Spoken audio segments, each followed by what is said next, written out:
किसी भी छात्र को उसके मुकाम तक पहुंचाने में एक शिक्षक का अहम रोल होता है, और उन्हीं शिक्षकों में एक हैं अजय वीर सर। सामने हैं। सबसे पहले तो अजय वीर सर, बच्चों की सफलता के लिए आपको बधाई है। Thank you. कैसा लग रहा है? बहुत अच्छा लग रहा है।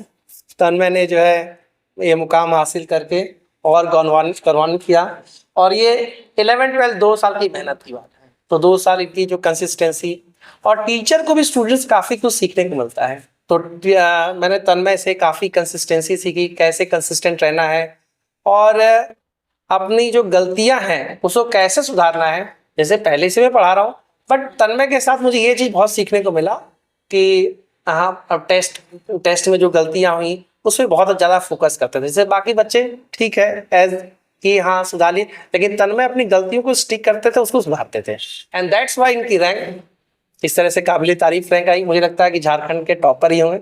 अभी तो क्लियर नहीं हो पाया है, लेकिन मोस्ट प्रोबेबली ये टॉपर ही होंगे। और इनके मामा जी मेरे साथ आईटी निकाले थे। मैं 2006 में आईटी निकाला था, मैं ऐसे में थे। इनके मामा जी आईटी खड़गपुर में थे, और उन्हीं ने इनको रिकमेंड किया कि ये खड़गपुर से धनबाद आए।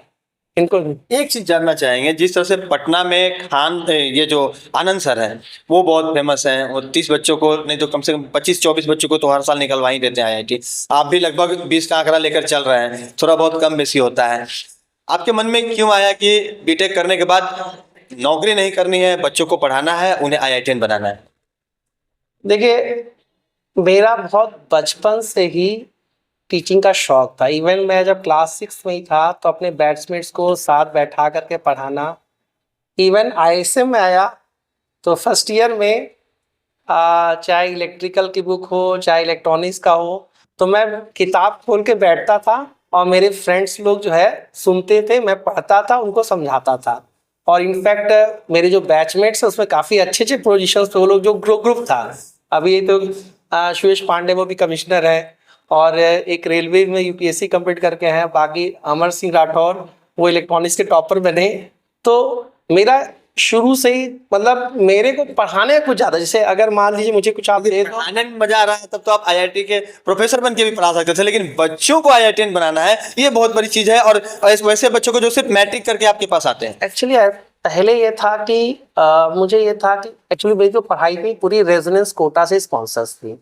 मैं वहीं से प्रिपरेशन किया था, तो सर ने आर.के. वर्मा सर ने मेरा काफ़ी सपोर्ट किया, मतलब उन्हीं की वजह से मैं हूँ।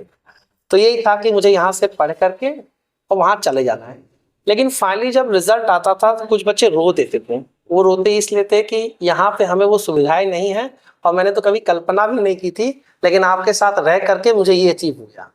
मतलब कुछ बच्चे ऐसे थे जो डीपीएस में पढ़ रहे हैं, तो मैं उनसे पूछता था बताओ कि तुम्हारे जो बाकी फ्रेंड्स हैं वो कैसे हैं, तो बोलते थे अरे वो लोग तो बहुत आगे हैं, मैं तो बहुत पीछे हूँ। लेकिन जब फाइनली रिजल्ट आया तो इनकी रैंक 4000 आ गई और उनकी रैंक 14000 आई, जिनको वो अच्छा समझते थे। तो वो बच्चे रो देते थे, उनके खुशी के आंसू। तो वो जो आंसू जो थे उन्होंने मुझे धनबाद रोक दिया। पहले तो मुझे डिग्री लेनी थी, वो तो इसलिए आईएसएम में आईआईटी धनबाद में आना कंपल्सरी था कि भाई बिना डिग्री के तो कुछ होता नहीं है। तो इसलिए आए, और पढ़ाने का शौक था तो कॉलेज में ही जो है अपना जो क्लासेस के अलावा जो टाइम शाम को 500 में मिलता था डेली। अब तक मतलब बच्चों को अपने आईआईटी और अलग अलग संस्थानों में देखिए हर साल एडवांस में लगभग 20 से 22 बच्चे, जैसे इस साल 19 या लास्ट भी 19 थे, उसके पहले 22 बच्चे भी थे, तो हर साल लगभग 19 से 20 के बच्चे सेलेक्ट होते हैं। और बाकी एनआईटीज में भी हर साल 35 से 40 बच्चे चले जाते हैं। तो इस साल लगभग 50 बच्चे हर साल मेरे यहाँ से, 50% मेरे बच्चे हर साल लगभग 80-85 का बैच रहता है, तो उसमें 50 बच्चे अच्छे आईआईटीज और एनआईटीज में हर साल चले जाते हैं। और सबसे हाँ मतलब क्या मैसेज देंगे सर? मतलब देखिए मेरा तो वही कहना है कि कोई शॉर्टकट नहीं है, जितना आप मेहनत कर सकते हैं उतनी मेहनत करिए। और अभी जो है मतलब सोशली ऐसा बताया जाता है कि कम मेहनत भी वजह करनी नहीं, बहुत मेहनत करना है। जैसे इस साल ही इन बच्चों का और अच्छा हो सकता था, और उम्मीद भी थी।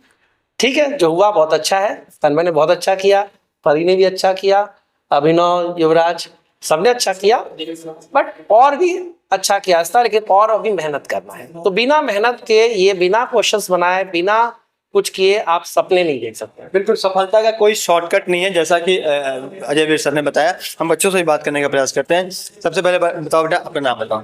परी रानी। कैसा लग रहा है? मतलब अच्छा लग रहा है क्योंकि मेरा थोड़ा मेंस खराब हो गया था तो उस समय थोड़ा डिमोटिवेशन था, बट लग रहा था हम कर सकते हैं, तो अब थोड़ा सा खुद में सेटिस्फैक्शन है कि हम कर लिए जो हम करना चाहते थे। क्या कहाँ एडमिशन लेने की प्लानिंग है? अभी तो आईएसएम में वैसे सीएस मिल रहा है, बट देख रहे कुछ अच्छा और कॉलेज मिल जाए तो वही प्रेफरेंस होगा। एक चीज और बताइए, बस बीटेक ही लास्ट मतलब सोच है या फिर उसके ऊपर कुछ और सोचा है आपने? सोचे है बट देखते हैं आगे का, आगे अभी कुछ नहीं बोलना चाहिए। आप बताइए, क्या नाम है आपका? श्रेया किशोर। श्रेया, क्या करना है आपको? अभी तो फिलहाल बीटेक ही करना है कुछ इसमें अच्छे कौन ब्रांच सा में। ब्रांच है? मेनली सीएस मिल जाए एनआईटीज में तो। बिल्कुल। तो कितने लोग आप लोग हैं जिनको सीएस चाहिए होगा? बहुत अधिक नहीं है लेकिन हैं। और मैकेनिकल वाले? चलिए बताइए, क्या नाम है आपका? अभिनव कुमार। अभिनव सर, जो आपको प्रिपरेशन कराते थे और घर पर जो आप मेहनत करते थे, तो कुछ ऐसी चीजें थी जो सर की आपको बुरी लगी हो कभी? नहीं, ऐसा तो कभी कुछ डांटा हो या नहीं डांटा? सर डांटते थे, मतलब उसको एज अ इम्प्रूवमेंट, मतलब एज अ मोटिवेशन लेते थे कि अब अच्छा और करना है। चलिए, ये आपके लिए अच्छी रही। तो मैकेनिकल इंजीनियर बनने के बाद फिर से आप आईआईटी के बच्चों को पढ़ाने के लिए वापस तो नहीं आ जाएंगे जैसे सर पढ़ा रहे हैं? यस, ऐसा कोई प्लान नहीं। नहीं है। तो यूपीएससी का प्लान है क्या? जी, यूपीएससी का। यूपीएससी का प्लानिंग करने वाले हैं। तो अगर हम बात करें तो बहुत लंबी होगी, क्योंकि बच्चों की संख्या कम नहीं है और यह इंस्टीट्यूट 50 से अधिक बच्चों को आईआईटी और एनआईटी भेजने वाला है इस बार। और 19 तो ऐसे हैं जो सभी आईआईटी होने वाले हैं। कुछ दिनों के बाद, 4 साल 5 साल के बाद जब इनको आप देखेंगे तो संभव है कि इनकी तस्वीरें बदल चुकी होंगी, सबके हाथ में जॉब होगा और इनकी लाइफ पूरी तरह से सेट हो चुकी होगी। तो एक बड़ी बात जो सामने आई है, जैसा कि सर ने बताया, कि मेहनत तो आपको करनी पड़ेगी। जो बच्चे और जो भी स्टूडेंट्स अभी हमारी खबर को देख रहे हैं, उनसे गुजारिश होगी कि आप अपने स्तर का जो मेहनत है, अपना जो 100% है वो जरूर दें, ताकि आपका जो लक्ष्य है, जितनी पेन चला बिल्कुल सर से एक बार बात कर लेते हैं। जितनी पेन चला सकते हैं उतना पेन चलाएं, क्योंकि अभी पेपर लेंदी आ रहा है, कैलकुलेशंस बहुत ज़्यादा आ रही हैं। तो आज से 10 साल पहले होता था कि पेपर कंसेप्चुअली अच्छा होता था, कैलकुलेशन उतनी ज़्यादा नहीं होती थी। लेकिन अभी के पेपर में कंसेप्चुअली आपको सब कुछ आता है, लेकिन हो सकता है कि आपने सारा कैलकुलेशन मिस्टेक करके गलत कर दिया। बिल्कुल। तो जिस तरह के उलझाने वाले प्रश्न आ रहे हैं आज के समय में, जेई के, चाहे वो मेंस के एग्जाम हो या फिर एडवांस के एग्जाम हो, दोनों में, तो उनसे बच्चों को जूझना होता है और उसके लिए आपको तैयारी करनी होती है। और सर ने कहा कि जितना पेन चलाएं, यानी कि अपने आप को जितना रगड़ना है, जितना घसना है घस लीजिए, ताकि सफलता आपसे छूट ना जाए। सहयोगी रोशन के साथ राजकुमार जायसवाल, 11 स्कोप, धनबाद।